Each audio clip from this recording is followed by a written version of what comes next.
Hi, pirates. I'm glad you are able to join me for Chapter 6 of Beverly Clearly's The Mouse and the Motorcycle. Chapter 6 is titled A Peanut Butter Sandwich, and I'm excited to see what happens.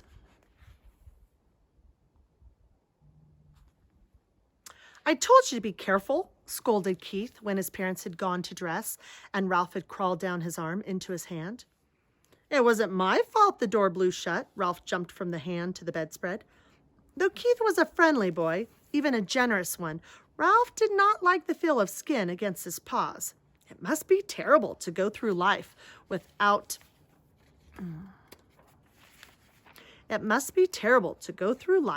fur, and such a nuisance having to wear clothes that had to be washed and drip dried. Ralph knew all about drip drying. Many were the drops of water from shirts and slips that he had dodged going in and out of his mouse hole. You didn't have to stay out so long, Keith pointed out as he began to dress. Well, what's the use of having a motorcycle if you can't go tearing around staying out late? Ralph asked reasonably. You don't have a motorcycle, said Keith.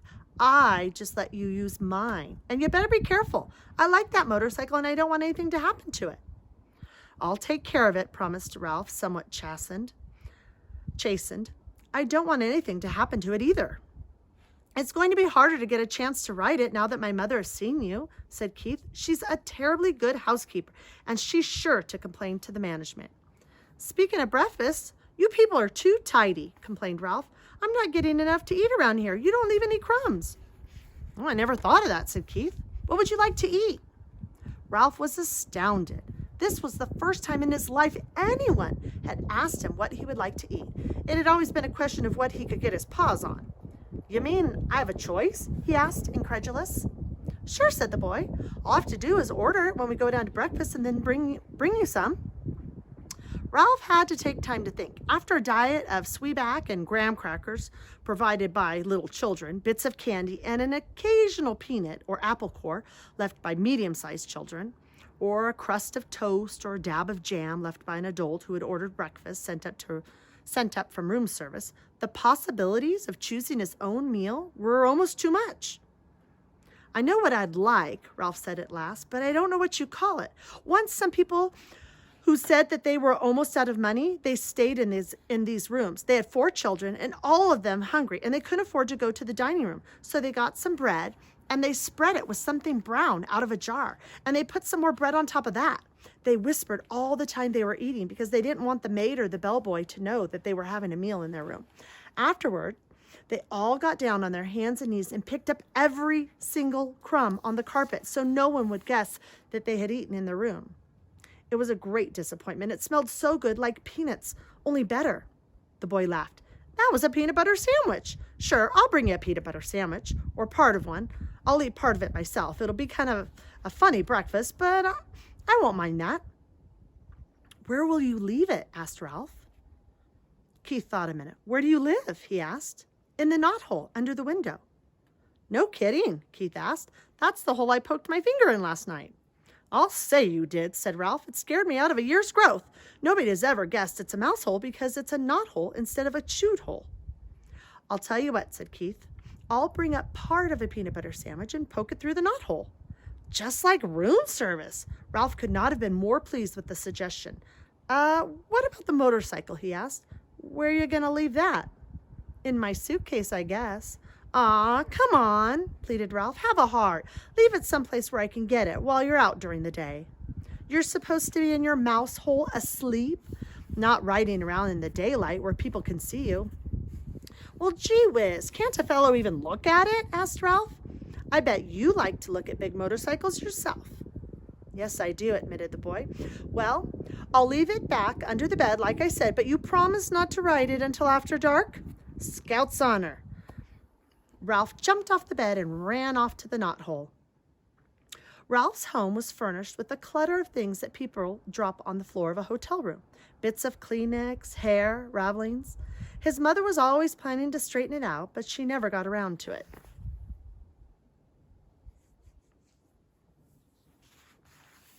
She was always too busy fussing and worrying.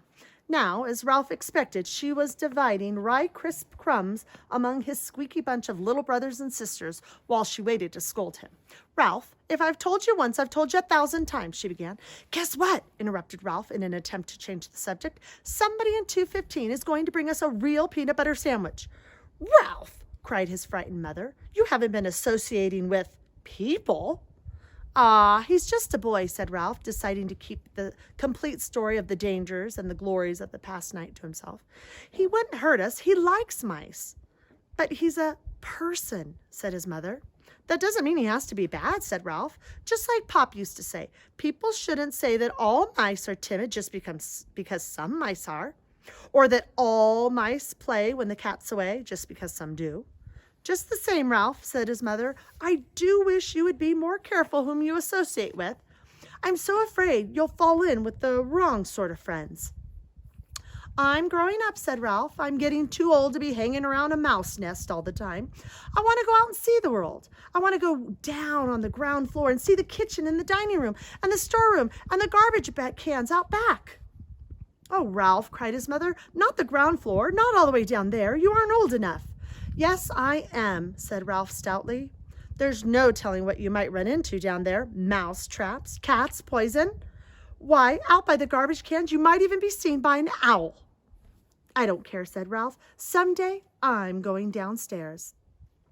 "But think of the owls, Ralph," implored his mother. "We moved into the hotel because of the owls. It was your Uncle Leroy's disappeared.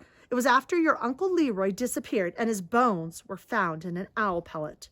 His mother's mouse plea was interrupted by the sound of Keith returning to room 215. "Now you'll see," said Ralph to his mother, and waited, anxious lest his friend let him down. Sure enough, Keith came to the knothole. "Psst," he whispered. "Here it is.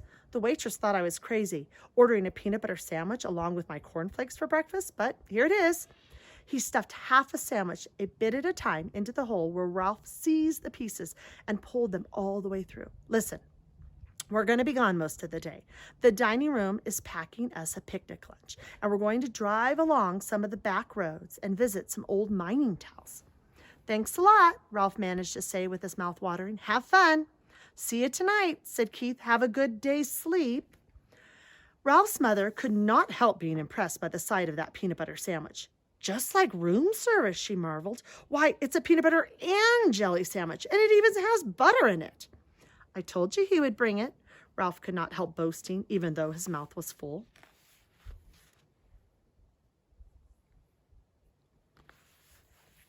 After sharing his feast with his squeaky little brothers and sisters, all of whom had trouble with peanut butter sticking to their teeth, Ralph curled up in a heap of shredded Kleenex and took a good long nap. When he awoke refreshed, his first thought was of the motorcycle. He wondered if Keith really had remembered to leave it under the bed. He yawned and stretched and left by way of the knothole. Room 215 was just as Ralph had last seen it. The bed had not been made, and there were no fresh towels by the wash basin. Ralph ducked under the sheets and blankets that had been tumbled off to one side of the bed, and there in the dim light he caught a gleam of chromium exhaust pipes. Keith had trusted him after all. He walked across the carpet and took hold of the hand grips once more. They felt just right in his paws, and he longed to be off, speeding around the threadbare spots on the carpet. But a promise was a promise. Keith had kept his promise about the peanut butter sandwich, and Ralph would keep his about not riding the motorcycle in the daytime. He tried to satisfy himself by walking around the motorcycle in the dim light under the bed, admiring all over again the sleek design of the machine. Ralph was lost in admiration and daydreams of speed and power when suddenly the door opened and the maid entered. It was too late to make a dash for the mouse hole. The maid stripped the blankets and sheets from the bed, shedding unwelcome light on Ralph and the motorcycle. Her feet and white sneakers moved lightly as she gathered up the sheets and pillowcases and towels and dropped them with a soft plop beside the open door. The next thing Ralph knew, he was hearing familiar and dreaded footsteps coming down the hall, steps that he had learned to fear when he was a tiny mouse. It was the head housekeeper, the woman who was in charge of all the maids in the hotel. He recognized her steps, and he recognized her shoes, stout, sensible black Oxfords, Nothing was ever clean enough for the head housekeeper, and Ralph's whole family lived in dread lest she discover their mouse hole. Now he held his breath, hoping she would go on down the hall. But no, she stepped into room 215. "Good morning, Marjorie," the housekeeper spoke crisply to the maid. "Be sure you clean 215 and 216 very thoroughly this morning. There has been a complaint from the guests. They suspect mice." "Yes, ma'am," said the maid. "Look behind all the drawers," continued the housekeeper, "and in the corners of the closets. Please report any evidence of mice. And be sure you vacuum under the beds. You've been getting careless lately." And with that, she walked briskly down the hall.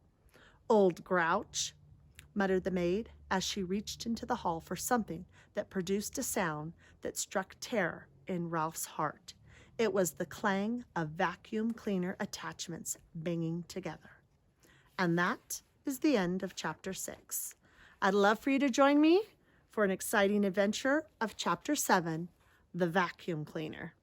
And don't forget, it's a great day to be a pirate, and pirates love learning. So be sure to subscribe to my channel so that you can get each chapter as I upload it for you guys.